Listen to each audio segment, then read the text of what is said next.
네, 오늘은 지구 내부를 어떻게 관찰을 하는지를 한번 배워보도록 하겠습니다. 자, 지구 내부를 보는 관측 방법 중에는요, 네, 아주 직관적으로 직접 하는 방법이 있겠죠.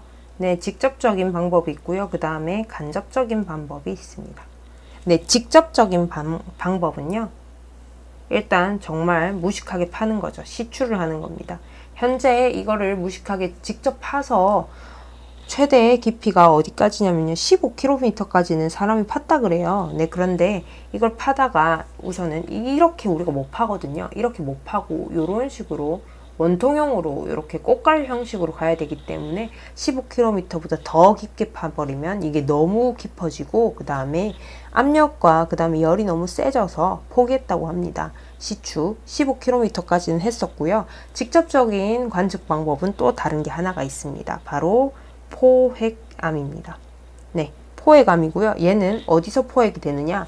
우리 열점이나 그 다음에 플룸 구조론에서 보면은 우리 밑에서, 혹은 자, 우리 멘틀 대류나 이런 데서 보면은 멘틀 쪽에서 올라오는 친구들이 있죠. 멘틀 쪽에서 바로 올라오는 친구들. 네, 그래서 멘틀 포획암들을 보통 네, 관측을 합니다. 우리 제주도에 굉장히 많아요. 제주도에 굉장히 많고 부산대에도 이거를 네, 전공하시는 교수님이 계세요. 자, 우리가 근데 지금 할 거는요, 직접이 아니라 간접 부분입니다. 간접적인 부분이 조금 더 중요해졌어요. 네, 간접적인 거 한번 보겠습니다. 우리가 직접 들어가지 않고서도 추론을 하는 거죠. 자, 일단 간접적인 거는요, 네, 크게 뭐가 있냐면, 이제 제일 먼저 지진파가 있습니다. 지진파 분석을 통해서 우리는 지구 내부를 알 수가 있죠. 지진파 분석을 통해서 알아낸 지구 내부 구조는 다음 영상에서 우리 한번 보도록 하겠습니다. 자, 지진파 분석을 하려면요, 일단은 지진이 뭔지를 알아야겠죠? 네, 지진이 뭘까요? 여러분들한테 지진이 뭔지 물으면은 딱 이렇게 얘기를 해요. 땅이 흔들려요 라고 얘기를 하는데, 우리는 이제 고등학교 과정을 배우고 있고요. 그 다음에 지구과학 2를 하는 사람들이라면 지진이 뭐냐고 물었을 때에 땅이 흔들린다 라고 얘기를 하면 안 됩니다. 조금 부끄러워요. 자, 지진은 뭐라고 하냐면요, 무엇을 지진이라 하냐면 일단 응력이란 걸 받습니다. 어렵죠? 응력. 자, 영어로는 스트레스예요. 여러분들 스트레스 많이 받으면 어떻게 돼요?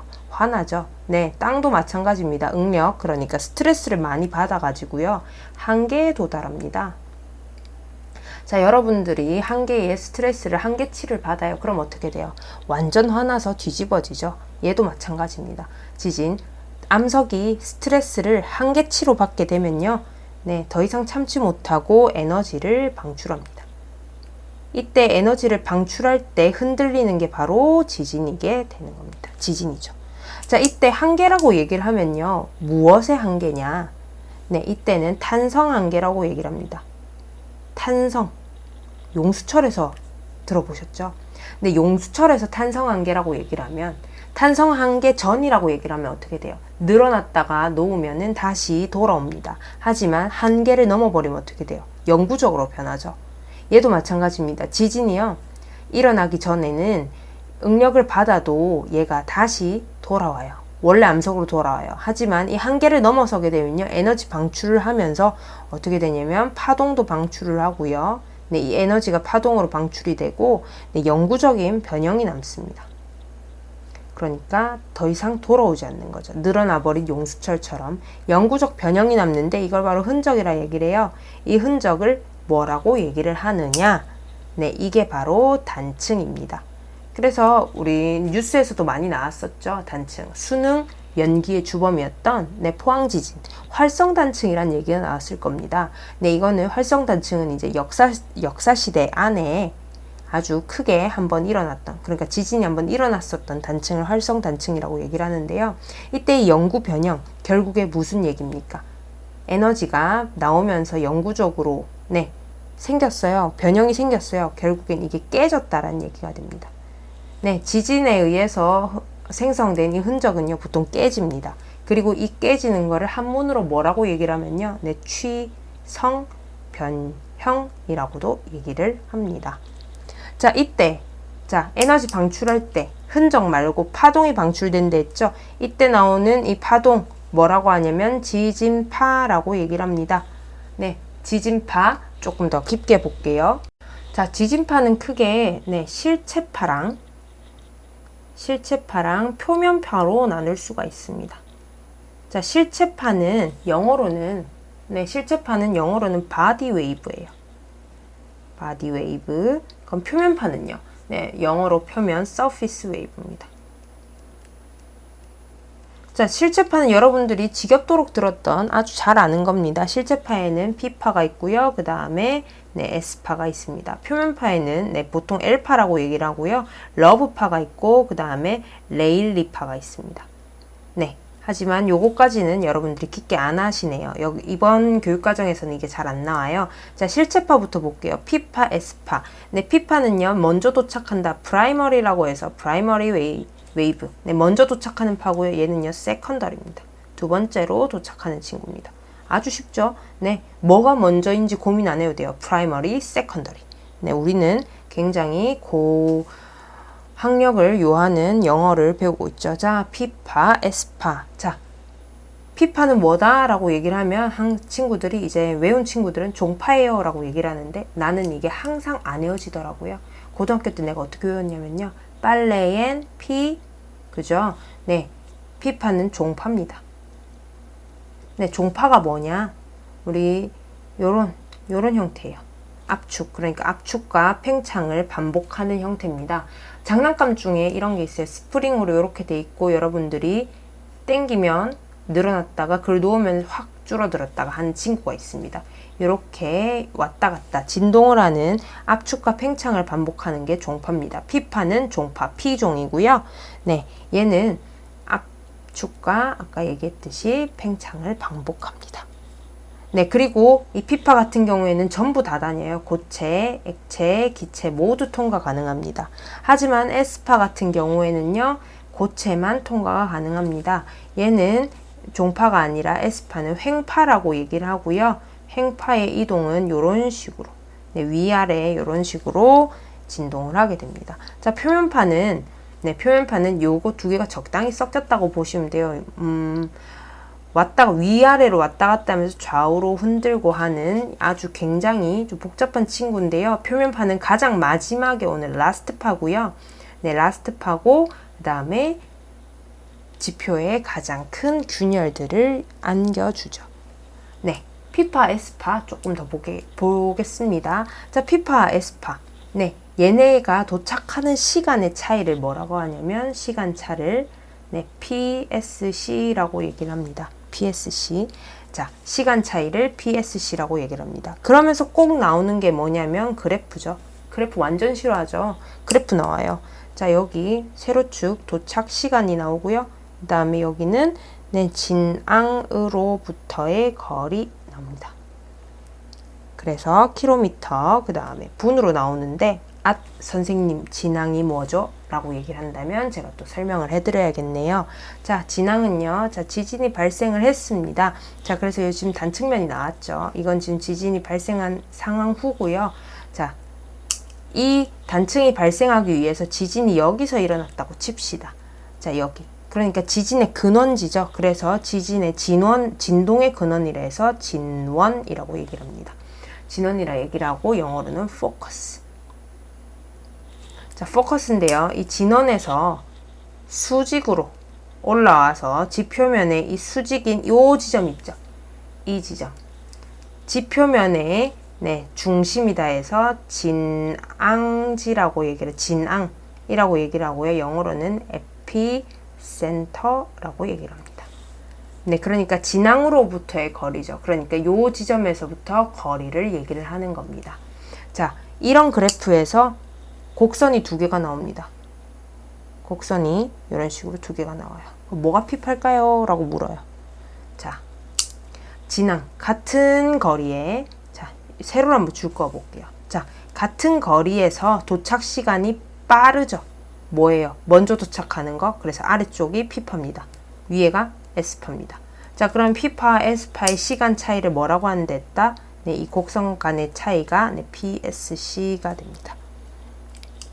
자, PSC가 되고요. 자, 그러면 여기서 우리가 공식 하나가 나오게 되는데요. 그 공식을 유도를 하려면 가장 큰 전제를 하나 알고 있어야 됩니다. 자, 시간은 뭐분의 뭐다? 네, 속도분의 거리다 혹은 속력분의 거리다 라고 나오죠. 자, 그리고 P파의 속력이 S파의 속력보다 빠릅니다. 그런데 이거를 분수를 취하면 어떻게 돼요? 네, 분수를 취하면 반대가 되죠. 요거까지도 알아두시고 한번 시작을 해봅시다. 자, PSC를 구하고 싶어요, 나는. 자, 나는 PSC를 구하고 싶습니다. 얘를 T라고 얘기를 합시다. 자, T 구하려면 어떻게 해야 돼요? 네, 진원까지의 거리인, 네, 진원까지의 거리를 이제 S로 잡고 보면은 이제 V, S 분의 D 마이너스 VP 분의 D가 되죠. 왜 VS가 먼저 들어갈까요? 그러니까 왜 S파 시간이 먼저 들어갈까요? S파가 나중에 도착을 했죠. 그렇기 때문에 값이 더 큽니다. 이걸 전개를 하면 어떻게 돼요? 네, D의 VS분의 1 마이너스 VP분의 1이 됩니다. 전개를 하면 어떻게 됩니까? D의 VP, VS, VP 마이너스 VS 이렇게 나옵니다. 이게 바로 PSC였죠. 그런데 우리는 지금 D를 알고 싶어요. 이제 PSC 구했으니까 됐고 이제 D 알고 싶어. 그럼 어떻게 됩니까? 넘겨주고 하면은 어떻게 돼요? 네, 어떻게 됩니까? 한번 해봅시다. D는 뭐예요? 얘를 넘겨야겠죠? 네, 그럼 PSC에다가 뭘 곱해줍니까? VP 마이너스 VS, VP, VS 이렇게 나옵니다. 네, 이걸 왜 하느냐? 우리는 바로 네, 진앙지의 위치를 알기 위해서 이거를 구하게 됩니다. 자, 진앙지 위치를 알려고 하면요. 일단은 관측소가 3개가 필요합니다. 관측소가 3개가 필요하고요. 그래서 우리는 요즘 그 포항 지진이랑 경주 지진 이후에 관측소가 굉장히 많이 생성되고 있고 그 다음에 사설 관측 장비도 굉장히 많이 있습니다. 관측소 3개가 나왔으면 이제 진원까지의 거리, 우리가 방금 구했던 D 있죠? D 3개가 나와야 됩니다. 관측소가 3개니까 D도 3개가 나오겠죠? 이거를 가지고 이제 이걸 반지름으로 해서 원을 3개를 만들게 됩니다. 그 다음에 이 원 3개의 교집합으로 바로 진앙의 위치를 결정을 하게 되죠. 그 다음으로 이제 우리가 지구 내부를 볼 수 있는 간접적인 방법은 지진파 분석 말고 다른 게 뭐냐면 지각 연류량입니다. 지각 연류량인데요. 이 지각 연류량은 어디 안에 속하냐면 지구 내부 에너지에 속하게 됩니다. 지구 내부 에너지에 속하게 되고요. 이 지구 내부 에너지 같은 경우에는 또 뭐예요? 지구 내부에 세이브하고 있는 어떤 열이죠. 에너지죠. 그래서 예시를 보면 아주 많이 나와요. 지구 내부 에너지에 뭐가 있어요? 라고 얘기를 하면은 방사성 원소의 붕괴열도 있고요. 그 다음에 우리 지구 초기에 생성될 때 미행성이 충돌했던 열 있죠. 네, 걔네가 그냥 미행성들이 아니잖아요. 네, 굉장히 크고 그 다음에 세게 부딪혔을 거기 때문에 아직까지도 아직 열이 남아있다고 합니다. 그래서 방사성 붕괴, 원소 붕괴열하고 미행성 충돌 같은 것들이 이제 지구 내부 에너지에 들어가게 됩니다. 여기서 하나 주목할 거는요. 이 방사성 원소 붕괴열인데요. 얘 같은 경우에는 지각이 지각이 멘틀보다 조금 더 많게 됩니다. 왜 그럴까요? 그러니까 방사성 원소의 질량비라고 하죠. 방사성 원소들이 지각이 멘틀보다 더 많은데요. 지각에 뭐가 있냐면 지각이 어떤 함석으로 이루어져 있나요? 우리 지구과학 1의 판구조론에서 배웠습니다. 화강암으로 이루어져 있죠. 화강암으로 이루어져 있는데 이 화강암들이 방사성 붕괴하는 이 원소들이 너무 많아요. 라돈이라든지 칼륨, 그 다음에 우라늄, 토륨 이런 것들을 굉장히 많이 갖고 있습니다. 요거까지 그냥 참고로 알아두시고요. 우리가 지금 집중해야 될 거는 이 지각 연류량입니다. 자, 지각 연류량 뭘까요? 자, 지각으로 열이 나오는 양이에요. 자, 조금 더 보겠습니다. 자, 지표로 조금 더 얘기를 하면 지표로 방출되는 열량을 얘기해요. 여러분들 열량 하면 뭐가 생각나세요? 칼로리가 생각나죠? 네, 얘도 칼로리가 있습니다. 자, 보면은 미리와트예요. 미리와트. 자, 1제곱미터당 미리와트. 그러니까 얼마나 열을 방출을 하느냐라는 겁니다. 자, 그래서 지표로 방출되는 열량인데요. 그러니까 어디가 제일 높겠어요? 네, 해령이 높습니다.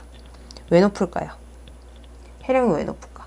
멘틀에서 올라오니까요. 멘틀에서 열이 올라오죠. 자, 그러면 어디가 작아요? 해구가 작습니다.